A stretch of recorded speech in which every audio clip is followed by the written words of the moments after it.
Maring nanindigan naman si DILG Secretary John Vic Rebulla na tama lang ang kanyang pagsibak sa ilang opisyal ng isang fire station sa Makati City Fire Station.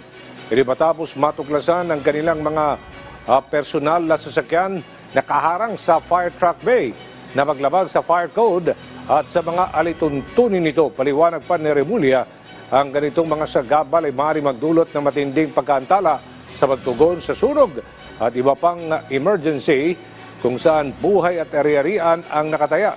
Bukod sa pagkakasibak sa pwesto ay sasampan din ang mga kasong administratibo ang mga ito.